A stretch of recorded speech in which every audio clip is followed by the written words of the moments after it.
Method of contradiction के concept पर based एक कॉन्सेप्ट टेस्ट है।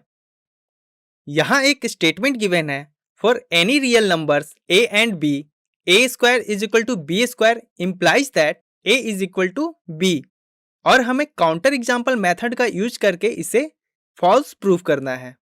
तो please pause the video here and take 4 minutes to solve this question.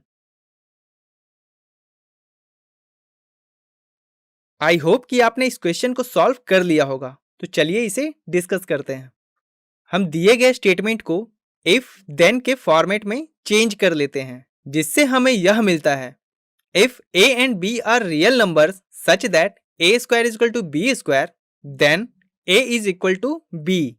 इस statement को मैथमेटिकली रिप्रेजेंट करने पर हमें प्राप्त होगा, a square is equal to b square implies that a is equal to b।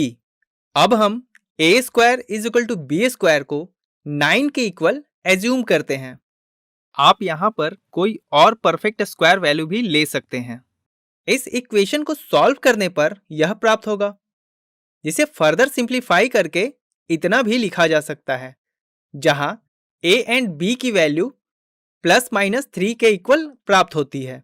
अगर हम a एंड b की वैल्यू 3 के इक्वल या -3 के इक्वल एज्यूम करें तो दिया हुआ स्टेटमेंट ट्रू होगा, मगर यदि हम a की वैल्यू 3 एंड b की वैल्यू -3 एज्यूम करें, मतलब a is not equal to b, या फिर a की वैल्यू -3 एंड b की वैल्यू 3 एज्यूम करें, तब भी a is not equal to b ही मिलता है। हम यहाँ देख सकते हैं कि a square is equal to b square is equal to 9 तो है, परंतु हमारी condition a square is equal to b square implies that a is equal to b satisfy नहीं होती है, जिससे यह स्टेटमेंट फॉल्स हो जाता है। इसका ट्रू वर्जन क्या होगा? तो वह होगा a square is equal to b square implies that a is equal to ±b।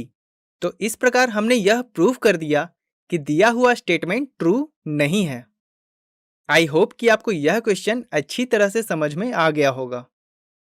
इस टॉपिक के कॉन्सेप्ट पर बेस्ड समरी कुछ इस प्रकार है, जिसमें हमने सबसे पहले एंड से बने स्टेटमेंट्स को वैलिडेट करना सीखा, उसके बाद और से बने स्टेटमेंट्स को वैलिडेट करना सीखा, उसके बाद इफ देन से बने स्टेटमेंट्स को वैलिडेट करना सीखा, जिसमें हमने डायरेक्ट मेथड और कॉन्ट्रापॉजिटिव मेथड के बारे में सीखा। उसके बाद हमने इफ एंड ओनली इफ से बने स्टेटमेंट्स को वैलिडेट करना सीखा, एंड फाइनली हमने कॉन्ट्राडिक्शन मेथड या काउंटर एग्जाम्पल मेथड को सीखा। अब आपको अपनी बुक की ये सारी रेफरेंस क्वेश्चंस गिवन है, जिसे आपको सॉल्व करना है।